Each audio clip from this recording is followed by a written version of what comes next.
시청자 여러분 안녕하십니까. 제이파크TV입니다. 며칠 전 서울 개동의 현대중공업 서울사무소 앞에서 벌어진 현대중공업과 대우조선해양노조원 천여 명의 시위는 무법천지를 연상시켰습니다. 전국민주노동조합 총연맹 금속노조 소속의 두 회사 노조가 인수합병 반대 집회 도중 경찰에 폭력을 행사해 아수라장이 벌어진 것입니다. 경찰 5명이 치아골절, 손목 인대 부상을 입었고 경상자도 10여 명 가까이 속출했었습니다.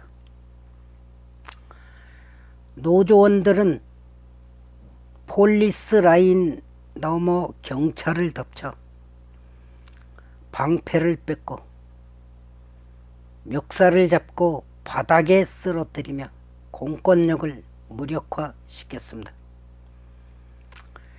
대우조선 대주주인 산업은행과 현대중공업이 연초에 대우조선 인수계약을 맺은 이후 이어진 막무가내 행보의 연장선상이 된 것입니다. 노조는 산업은행과 현대중공업이 주식 교환을 통해 중간 지주이사 한국조선해양을 만드는 인수 방식이 특혜이자 홀값이라고 목소리를 높였습니다. 또 인력 구조 조정을 받아들일 수 없다며 합병 무산을 위해 총력 투쟁을 벌이고 있는 것입니다. 노조의 이런 주장은 반대를 위한 반대라는 게 전문가들의 공통된 지적입니다. 산업은행이 삼성중공업에도 대우조선 인수를 제한하는 등 공정한 절차를 밟았다는 점에서 특혜 매각은 어불성설인 것입니다. 산업은행이 신설 중간 지주회사 지분 약 7%를 확보해 차후의 이익을 실현하는 방식을 홀값 매각이라고 비판하는 것도 엉뚱한 주장입니다. 인력 구조 조정 역시 MOU에서부터 고용 보장 조항이 있는 데다 양사 경영진이 담화문을 통해 수차례 약속했다는 점에서 설득력이 부족하다 할 것입니다. 이러한 사태가 이번만이 아닌 것입니다. 민노총의 밑도 끝도 없는 우기기와 폭력적 행태가 반복되고 있다는 점에서 걱정이 클 수밖에 없습니다. 한 달 전에는 국회 철제담장을 부수고 경찰과 기자에게 물리력을 행사했던 적도 있었습니다. 민간기업 사장실에서 폭행 사태를 연출하고 법치의 보루인 대법원과 대검찰청을 불법 점거하기도 했었습니다. 브레이크 없는 질주에도 공권력은 눈치 보는 기색이 역력합니다.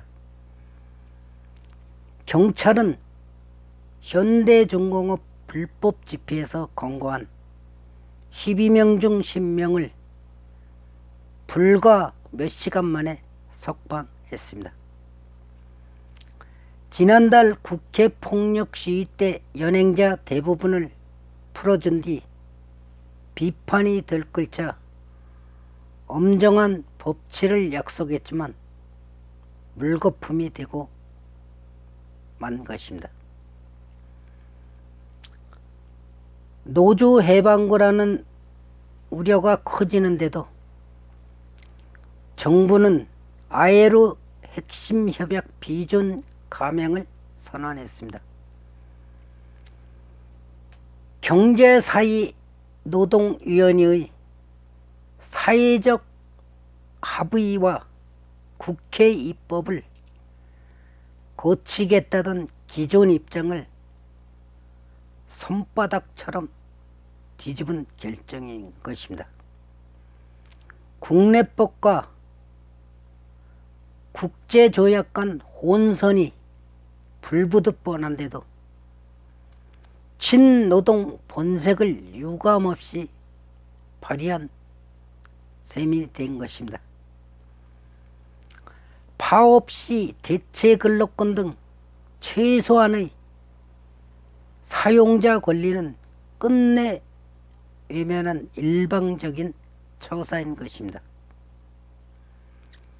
1999년 워크아웃 돌입 이래 대우조선에는 최소 7조 원의 공적 자금이 투입됐습니다. 국민 경제에 큰 부담을 지은 데 대해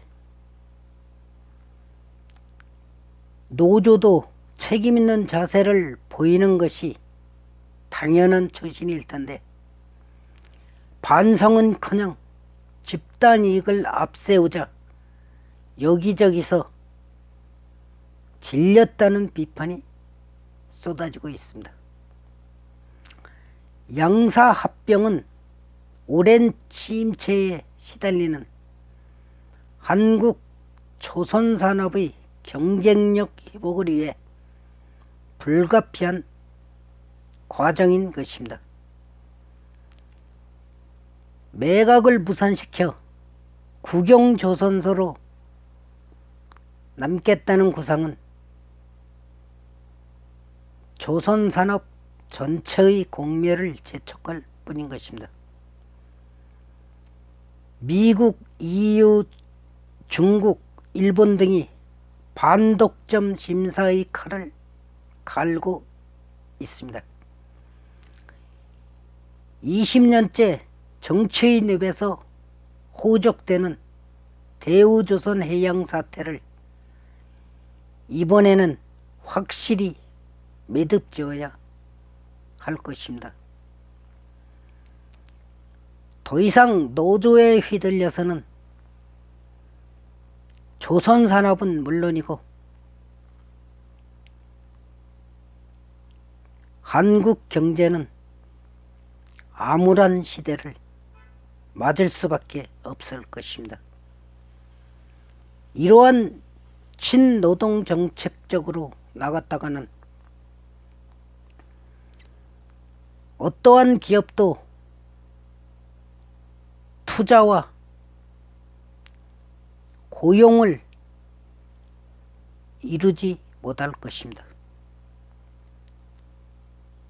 이러한 강성노조가 있는 한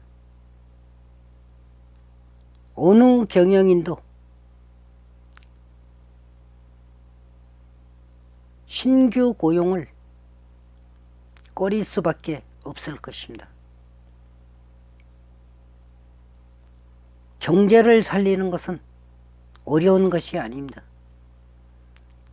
기업인의 기업 자율권을 주어야만이 시장 경제에 의한 고용 창출과 투자가 생성될 수 있을 것입니다. 정부의 친노동 정책이 과하면 과할수록 한국 경제는 암울한 암흑기가 지속될 것입니다. 올바른 경제 정책을 펴는 정부가 되기 바랍니다. 시청해 주셔서 감사합니다.